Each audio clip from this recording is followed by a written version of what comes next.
Hi friends, my name is Vivek Bhatt.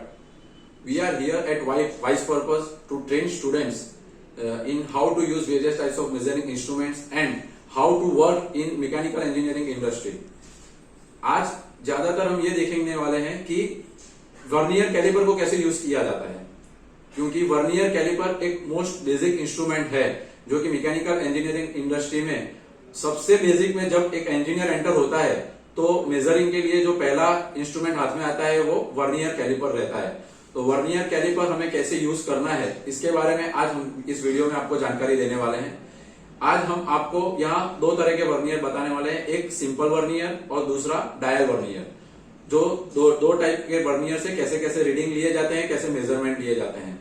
ऐसे vernier बहुत से टाइप्स के आते हैं, तो हमारे अलग अलग टाइप के जो वर्नियर्स आते हैं उसके लिए हम एक अलग वीडियो बना रखे हैं जिसकी लिंक आपको डिस्क्रिप्शन में मिलेगी इस वीडियो के। तो आप डिस्क्रिप्शन में देख के आपको मालूम चलेगा कि अलग अलग टाइप के कौन से वर्नियर आते हैं और उस वर्नियर से कैसे हम मेजरमेंट ले सकते हैं। So friends, now let us start how a vernier takes the measurement and we will show you how to take various types of measurement with the help of vernier. हाँ, तो friends, ये जैसे कहा जाता है वर्नियर कैलिपर, तो mechanical engineering industry का सबसे बेसिक इंस्ट्रूमेंट है वर्नियर कैलिपर। सबसे पहले कोई भी इंस्ट्रूमेंट यूज़ करने से पहले हमें पहले ये चीज़ पता होनी चाहिए कि इस इंस्ट्रूमेंट में कौन कौन से पार्ट्स हैं, इसके अलग अलग पार्ट्स को हम कैसे पहचानेंगे। तो यहाँ आप देखेंगे कि ये मेजरिंग जॉ है, आउटसाइड मेजरमेंट के लिए जॉ है, इसे फिक्स्ड जॉ कहा जाता है। ये भी फिक्स्ड जॉ है लेकिन ये इनसाइड मेजरमेंट के लिए है। उसी तरीके से ये मूवेबल जॉ है, ये भी आउटसाइड मेजरमेंट के लिए है, और ये मूवेबल जो है वो इनसाइड मेजरमेंट के लिए। आप देख सकते हैं कि ये दो जॉ जो मूव हो रहे हैं जब मैं यहाँ से इसे मूव कर रहा हूँ तब। इसके बाद इसमें आता है यहाँ डेप्थ रॉड। आप पीछे देखेंगे तो यहाँ डेप्थ रॉड आता है जिसकी हेल्प से किसी होल की, किसी बोर की, किसी भी चीज़ की हाइट या तो डेप्थ हम मेज़र कर सकते हैं। जो भी रीडिंग उसके पैरेलल ही मिलता है हमें, क्योंकि ये इस तरीके से बनाया गया होता है कि जब हम यहाँ से देखेंगे तो ये फेस को ये फेस से बिल्कुल मिला के बनाया हुआ होता है। उसी तरीके से वर्नियर में ये फेस भी मिला के दोनों फेस सेम बनाई होती है, क्योंकि जब हम जॉ को मूव करते हैं, आप पीछे देखेंगे, देखिए ये फेस यहाँ मूव हो रहा है, तो ये फेस भी दोनों एक ही लेवल पे बनाई हुई रहती है during manufacturing of the vernier caliper.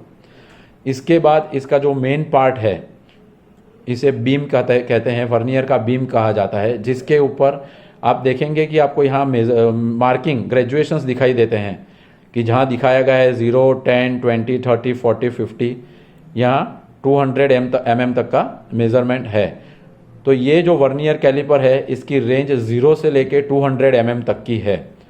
और ये इसे आप जैसे देखेंगे कि मेन स्केल, तो main scale similar to a scale है, जो सिंपल स्केल हम यूज़ करते थे जब पढ़ते थे स्कूल में। तो यहाँ एक साइड पे मिलीमीटर में मेजरमेंट है और दूसरी साइड में इंचेस में मेजरमेंट है। यहाँ ऊपर भी आप देख सकते हैं 0 है, इसके बाद यहाँ 1 इंच है, इसके बाद यहाँ 2 इंच है, तो ये 8 इंच तक का वर्नियर है। तो इसे दो तरीके से पहचाना जाता है, या तो 0 to 8 इंच और 0 to 200 mm। अगर आपको इंच में मेजरमेंट लेना है तो भी आप ले सकते हैं, और मिलीमीटर में मेजरमेंट लेना है तो भी आप ले सकते हैं। इसके बाद आप यहाँ देखेंगे कि ये जो मूवेबल जो है इसके ऊपर भी एक स्केल ग्रेजुएट हुआ है, इसे हम वर्नियर स्केल कहते हैं। वर्नियर स्केल, वर्नियर क्यों कहा जाता है? वर्नियर भी एक साइंटिस्ट इंजीनियर के नाम के पीछे इसका नाम रखा गया है, जिसका नाम वर्नियर था, उसके नेम के पीछे ही इसे वर्नियर कहा गया है। जब हम मिलीमीटर में मेजरमेंट देखेंगे तो हमें जैसे नीचे वाला स्केल मेन बीम पे देखना है, उसी तरीके से हमें नीचे वाला स्केल वर्नियर स्केल पे देखना है। जब हमें इंचेस में मेजरमेंट लेना है तो हमें ऊपर वाला वर्नियर का स्केल देखना है। इसके बाद इसका पार्ट आता है, आप यहाँ देख सकते हैं कि यहाँ दो नॉब लगे हुए हैं। तो ये जो नॉब है वो किसी भी रीडिंग पे वर्नियर को टाइट करने के लिए, लॉक करने के लिए ये नॉब का यूज़ किया जाता है। इसके बाद आपका जो मूवमेंट नहीं होगा, इसे आप देख रहे हैं कि मैं यहाँ प्रेशर दे रहा हूँ लेकिन ये वर्नियर बिल्कुल भी मूव नहीं हो रहा है। इसके बाद हम देखेंगे कि यहाँ एक और मूवमेंट जॉ है, ये है फाइन एडजस्टमेंट के लिए। अभी आप यहाँ देखेंगे कि यहाँ मैंने फाइन एडजस्टमेंट वाला नॉब टाइट किया है, लॉक किया है। अब आप देखेंगे जब मैं इसे मूव करूँगा तो मेन स्केल, आप वर्नियर स्केल और मेन स्केल के रेफरेंस में देखिए, एक दूसरे के रेफरेंस में वो मूव हो रहा है।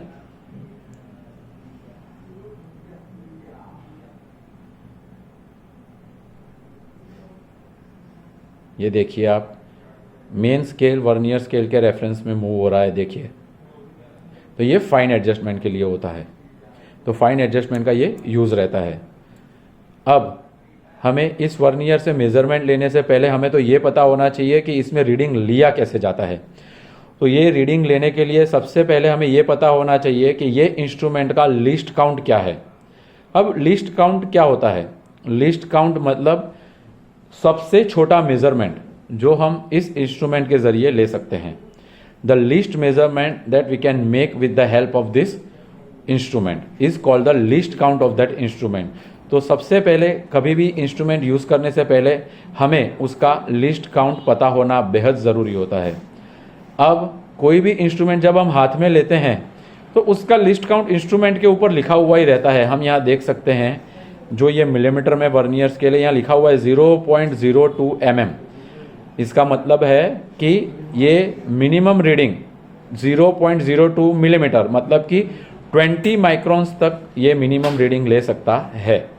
और हम यहाँ ऊपर देख सकते हैं इंचेस में कि इट इज़ 0.001 इंच। 00 मतलब हम इसे डबल नॉट भी बोल सकते हैं। तो ये 0.001 इंच तक का इसका लिस्ट काउंट है इस इंस्ट्रूमेंट का, इस वर्नियर का।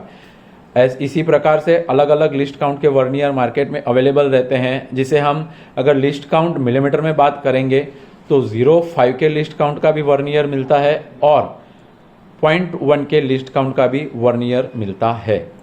अभी लिस्ट काउंट क्या होता है? किसी भी इंस्ट्रूमेंट के लिस्ट काउंट फाइंड करने के लिए एक फॉर्मूला रहती है।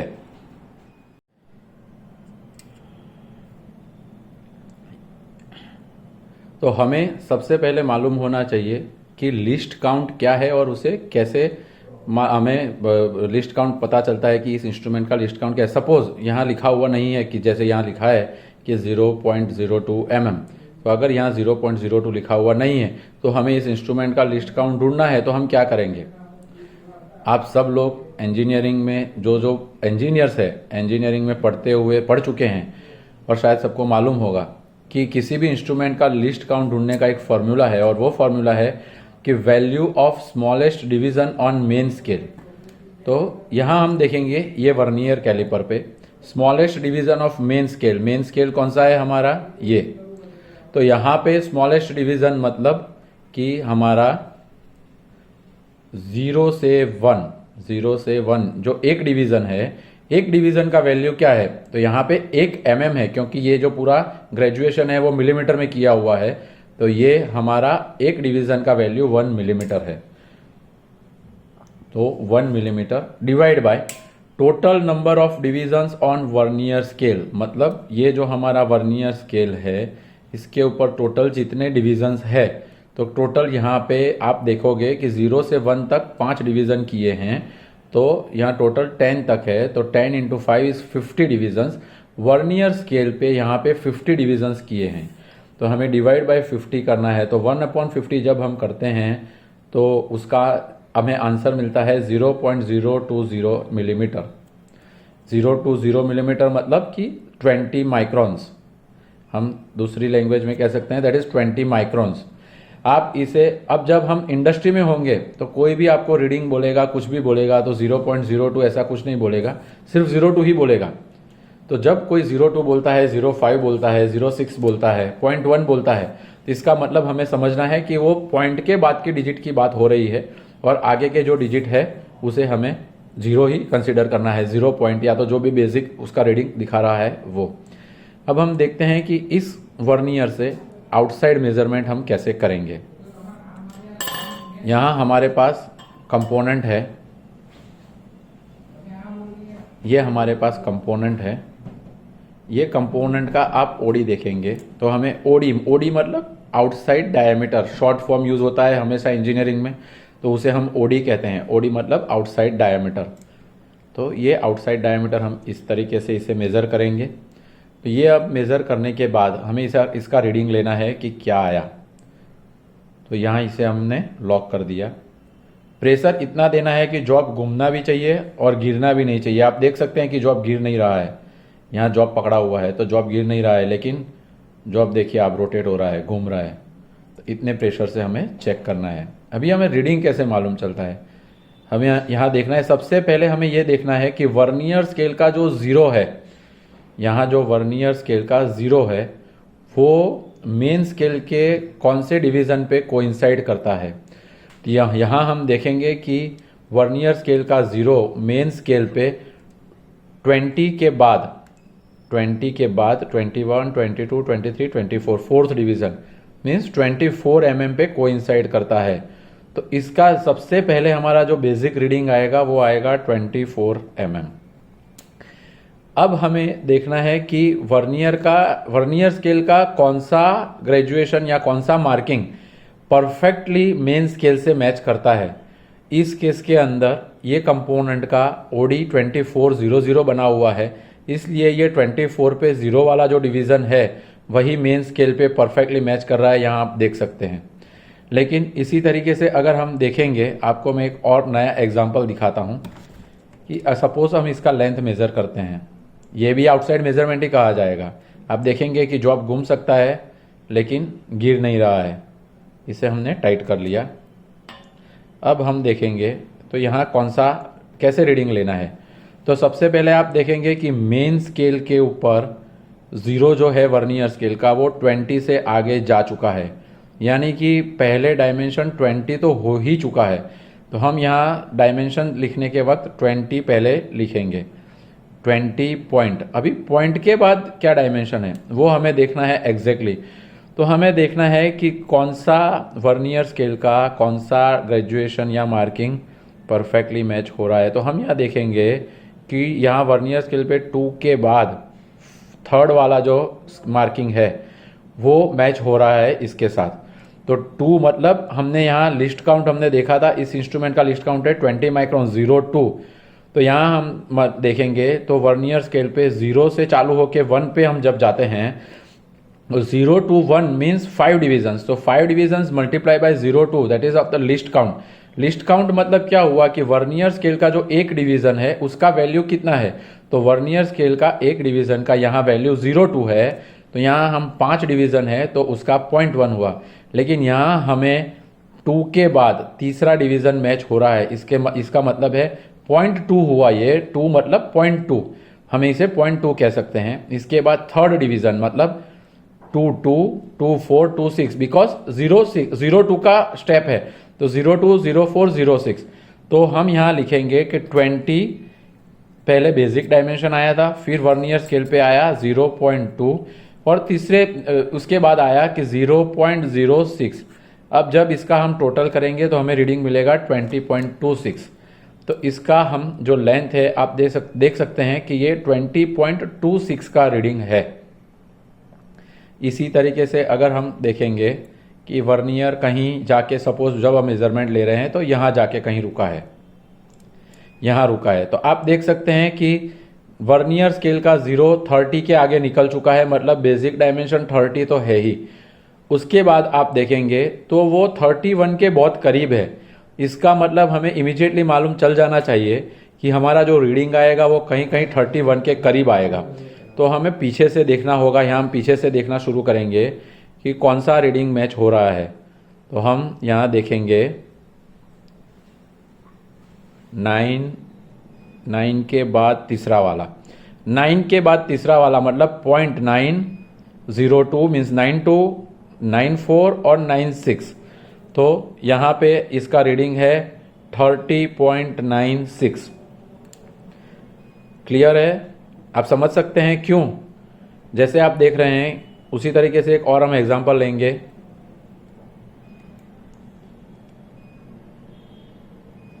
हमारा रीडिंग कहीं कहीं यहाँ आया है। अभी आप देखेंगे कि मेन स्केल पे 60 और 65 क्लियर हो रहा है, क्योंकि 0 जो है वर्नियर स्केल का वो 65 से आगे निकल चुका है, मतलब 65 से ऊपर है डायमेंशन। 65 से कितना ऊपर है तो हम प्रैक्टिस से ये भी देख सकते हैं कि ये हाफ से ज़्यादा ऊपर चला गया है।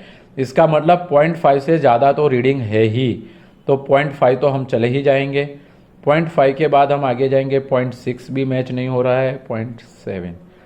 देखिए यहाँ 0.7 के बाद वाला जो फर्स्ट लाइन है, आप देख सकेंगे यहाँ पे 0.7 के बाद वाला जो फर्स्ट लाइन है मीन्स 7 2 क्यों 0.7 है, यहाँ तक आएंगे 0.7। उसके बाद फर्स्ट डिवीजन 20 माइक्रॉन्स प्लस करना है, तो 700 प्लस 20 माइक्रॉन्स मीन्स 0.72 mm में 720 माइक्रॉन्स, तो ये जो रीडिंग होगा वो होगा 65.72। इसी तरीके से हम इनसाइड का मेजरमेंट भी ले सकते हैं।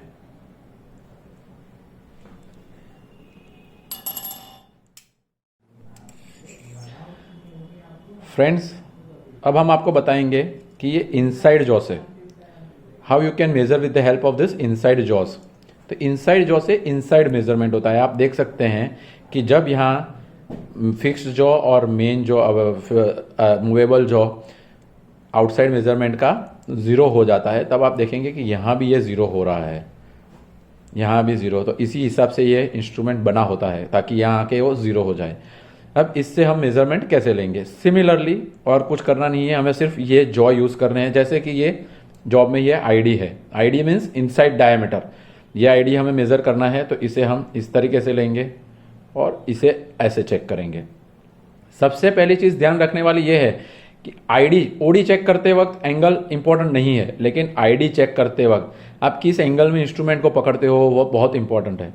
अगर यूँ आपने ऐसे चेक कर लिया तो वो कभी आपको सही रीडिंग नहीं दिखाएगा।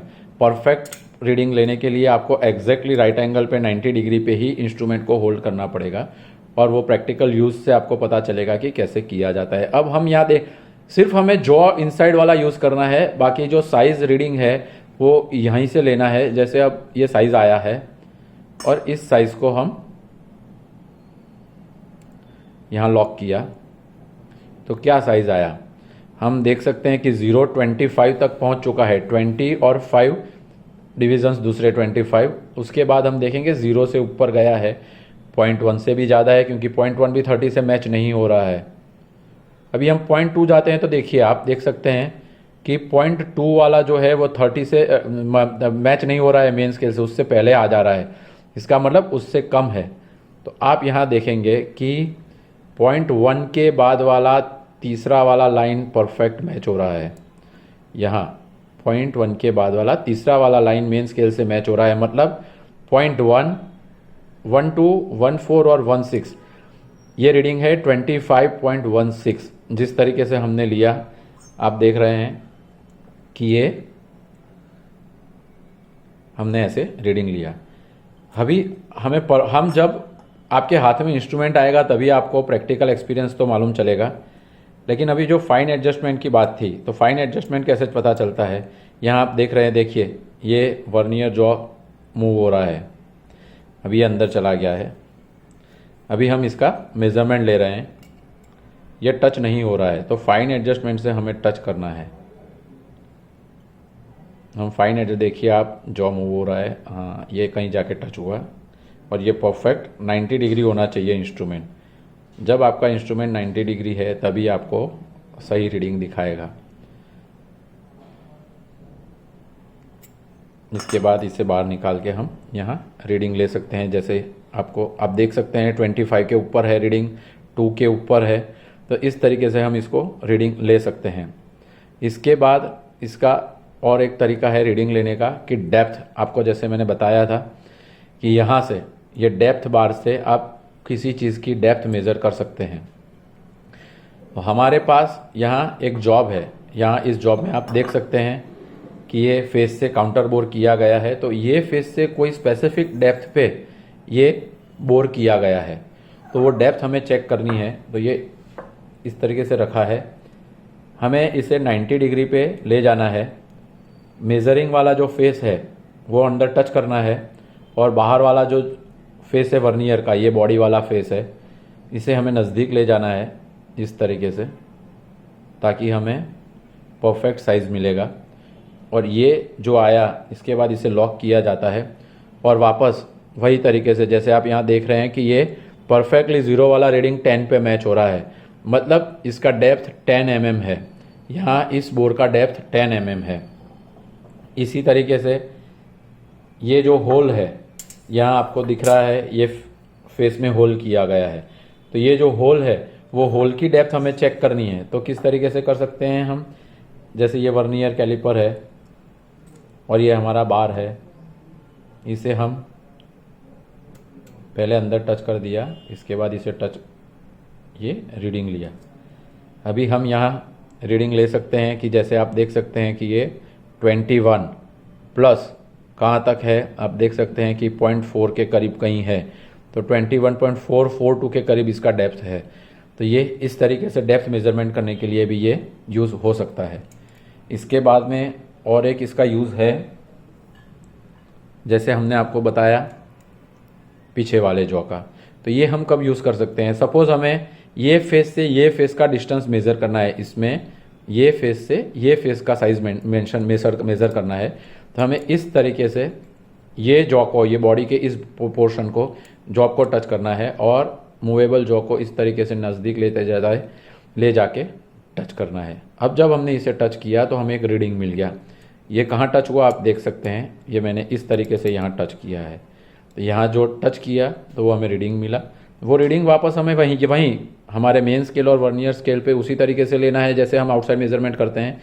जैसे आप यहाँ देख सकते हैं 34 है, 34.5 के ऊपर है। तो कहाँ है 34.5, 6 से भी ऊपर है, 64, 35.64 के करीब, मतलब 6 के बाद वाला दूसरा जो डिवीज़न है, एक डिवीज़न छोड़ के दूसरा डिवीज़न आप यहाँ देख सकते हैं, 6 के बाद वाला एक डिवीज़न और दूसरा डिवीज़न, वो डिवीज़न यहाँ मैच हो रहा है।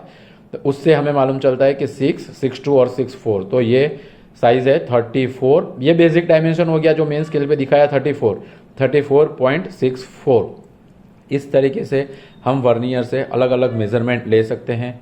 इसके अलावा भी हम मेज़रमेंट ले सकते हैं वर्नियर से। जैसे सपोज़ ये जॉब है, यहाँ 2 होल दिए गए हैं। अभी इस 2 होल का सेंटर डिस्टेंस हमें CD मेज़र करना है। तो हम कैसे मेज़र कर सकते हैं, जैसे आप देख रहे हैं, पहले हमें होल का साइज़ मेज़र करना पड़ेगा। हम इस तरीके से होल का साइज़ मेज़र करेंगे, वो करीब 10.3 के करीब है होल का साइज़। फिर इस साइड का होल का साइज़ हम देखेंगे, वो भी 10.3 है। इसके बाद हम इस तरीके से चेक कर सकते हैं, मैक्सिमम डिस्टेंस जो वॉल का है वो चेक करते हैं, तो वो है 70.6 के करीब है, 70.6। तो ये 70.6 में से जो होल का डायमेंशन हमें मिला था 10.3 डायमीटर, वो हमें माइनस करना है, क्योंकि हमें डायमेंशन चाहिए इस होल के सेंटर से इस होल का सेंटर, उसे ही हम CD कहते हैं, सेंटर डिस्टेंस। तो वो मेज़र करने के लिए जब हमें wall to wall size measure करते हैं, उसमें हमें जो रीडिंग मिलता है उसमें से डायमीटर जो है वो हमें माइनस करना है, तो हमें सेंटर डिस्टेंस मिल जाता है। कई लोग इसको ऐसे भी मेज़र करते हैं, इस तरीके से मिनिमम वाली साइड, और फिर उसके अंदर डायमीटर ऐड अप कर लेते हैं, लेकिन ये तरीका सही नहीं है। परफेक्ट मेज़रमेंट करने के लिए वर्नियर से सेंटर डिस्टेंस आपको इनसाइड जॉ से इस तरीके से ही चेक करना है, क्योंकि जब आपके हाथ में ये इंस्ट्रूमेंट आएगा तो आप देख पाएंगे कि ये जो फ्लैट पोर्शन है वो लगभग 1 mm के करीब है। तो जब वो 1 mm के करीब फ्लैट पोर्शन रहता है आउटसाइड जॉ का मेज़रमेंट का, तो यहाँ जो मिनिमम पॉइंट हमें मिलना चाहिए वो कभी मिलता नहीं है। तो लोग ये गलतियाँ करते हैं, लेकिन ये गलती नहीं करनी चाहिए। और आप यहाँ देखेंगे इनसाइड मेज़रमेंट में, तो वो जो फ्लैट वाला पोर्शन है वो बहुत छोटा होता है, उससे बहुत कम होता है। तो यहाँ हमें ज़्यादा एक्यूरेट वाला रीडिंग मिलेगा। तो जब भी ऐसा इनसाइड वाला मेज़रमेंट हमें करना है तो हमें इस तरीके से मेज़रमेंट करना होगा। Yes friends, thanks for watching our video, and I will like to tell you that please subscribe our channel Wise Purpose and go visit our channel, share this to as many friends of you as you can, because this will be very informative to you, because no other than the industry people are going to tell you and share their experiences with you, and they are going to tell you what mistakes they have made and you should not make. So you are going to get the experience of industry people very easily through our channel. So please subscribe our channel Wise Purpose and go through these videos, and please log on to our channel for more such videos. And we will be able to upload more videos, but we have some time constraint also because we are busy in our businesses also. So because we are running our businesses, so we are not getting enough time to post new videos every now and then or daily a video. But surely we have to take care and try to post at least 1 or 2 videos a week so that you can get more information on this matter.